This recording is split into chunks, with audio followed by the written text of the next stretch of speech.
Good morning, and welcome to Coffee with Craig. Earlier this year, we launched this interactive web series as a new way to communicate with you, our customer. It was received so well that we decided to continue this series as a part of our InMotion promotion. We'd like to take this opportunity to thank everyone on the front lines who made such great sacrifices during the COVID-19 crisis and continue to do so today for the betterment of our community. We would also like to thank the advocates and resources who support the wheelchair community. During this year's InMotion, we are privileged to share some of their stories in a new way. We're going to continue our fourth episode of Coffee with Craig by introducing you to David Williams, a service officer with Disabled American Veterans in the Richmond, Virginia area. David serves veterans in the Central Virginia region and helps them learn and attain the benefits that they have earned during their time in the service. Disabled American Veterans, also known as the DAV, is an association that is present in all 50 states and is one of many agencies that assist veterans with accessing their after-service benefits. Good morning, David, and welcome to Coffee with Craig. Good morning, Craig. Thank you for the invite and opportunity to share knowledge about the veterans' benefits. Absolutely, David.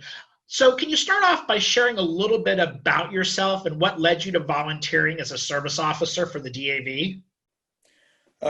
Craig, I was a retired federal investigator back in 2009 and had a strong background in writing and doing briefs. And myself being a veteran, I served in the United States Air Force 1977 through 1982. Had two injuries that I sustained during my time of active duty. And upon being discharged from the Air Force, I pursued to get my benefits, but I went about it the wrong way and I got frustrated and I walked away from it. And I actually walked away from it for 25 years. From age 25, it was age 50 before I finally decided to go back and achieve my benefits. A little educated, a little smarter, and I went back and I was able to get my benefits. And at that point, I said I would help every veteran that I can. So myself and there's about 11 other of us, we started the DAV Veteran Outreach Center. It's just a veteran outreach center that was designed, it was a nonprofit that I started, and it was just designed to help veterans and their families to get their benefits. So we started that, and then in 2010, I became a DAV service officer. And over the years, I've just enjoyed changing the lives and educating those who are less fortunate as far as getting their benefits and understanding and entitlements for them and their families. Wonderful, David. Sounds like you have quite a background with the DAV. Can you tell us a little bit about the DAV and what is it that their goal is as an agency is? The DAV is a wonderful organization. Like I said, so many veterans, we all belong to maybe several veteran organizations, but I chose to become a service officer through the Disabled American Veterans, which I've done so for the last 10 years. The mission is dedicated to a single purpose of empowering veterans and with a high level of quality with their lives in respect of dignity. The DAV is designed to help veterans and their families, to sustain a full range of benefits and opportunities and entitlements that they may be entitled to but not know how to obtain. So it's just a tremendous organization. Sounds great. Thank you, David. So when a veteran comes to you for the very first time, can you tell me a little bit about the process that you use to help them attain their benefits? What is it that you do on that very first visit? It's always best to start off at ground zero and let the veteran understand the process first. Especially if they've been through it before and it didn't work out in the beginning, that they may be going through it again a second time, to understand and give them a surety of the process and how the process works. First thing we always want to see your discharge form, your DD-214. And from that, we can go forward within the processes of what your injuries were, how did you sustain your injuries, were they related to your military service, why, if you've applied before, that you were not awarded before. And a lot of times we just not understanding the language and not understanding the decision letters, we just throw it aside and we walk away from it. So it's just to encourage them and get them on the right track, get them using the right forms, understanding how the process works, and getting the file fully documented. That's the most important thing. to get it fully documented. And before you submit your paperwork, do it all at one time, a fully developed claim. Gotcha. So it sounds like your background with investigating that you did for 30 years has certainly helped when it comes to filling out paperwork and making sure that you get to the fine details, correct? Yes. Gotcha.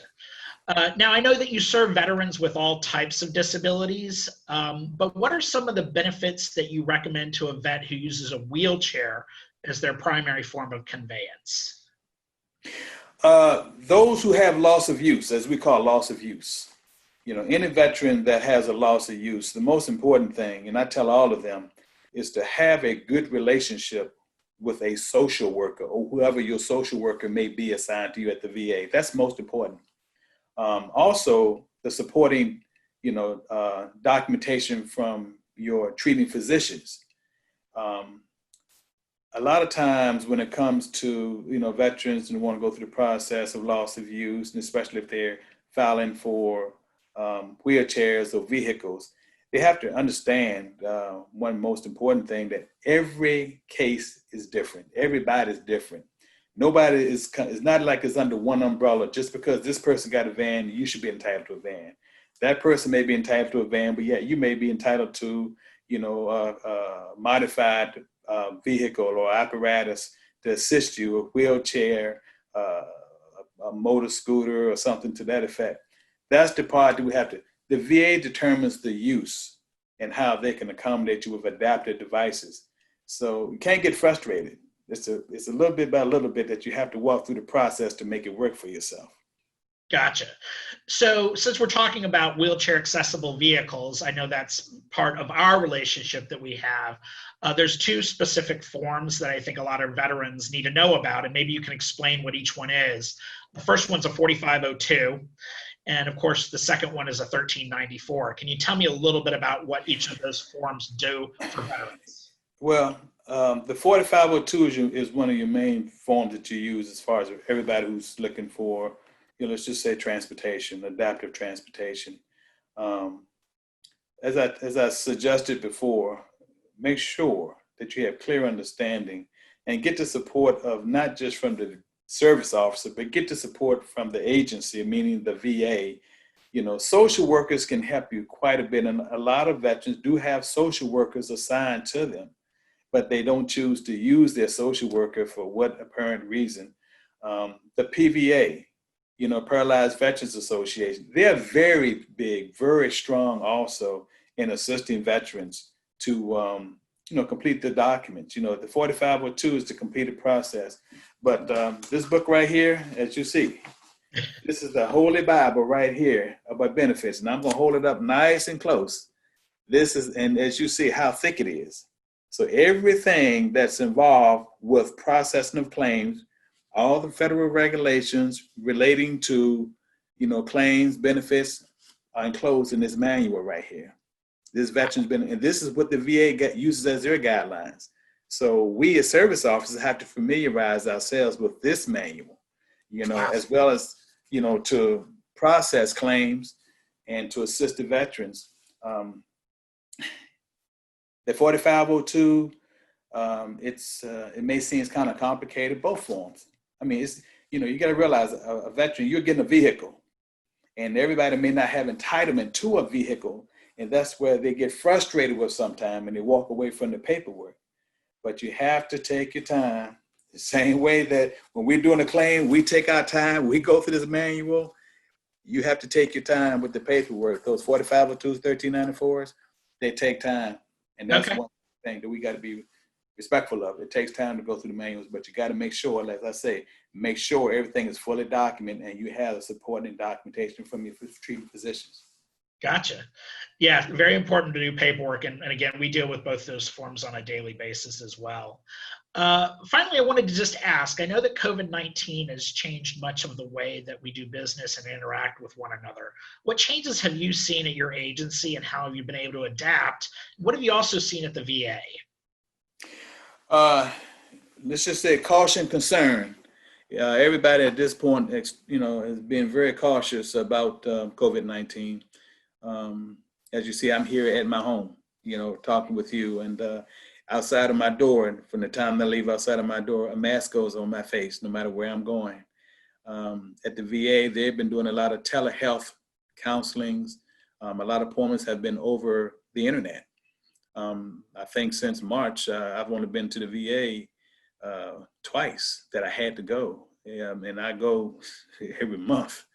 You know, as you know, I'm a cancer survivor, and I have to be careful about that. And, but care and concern, the VA is doing. I think they've done an extremely awesome job with the COVID-19 process. You know, when you go to the VA, you have to have a reason to go there. You have to sign a document going in and coming out. So just to be very careful about that.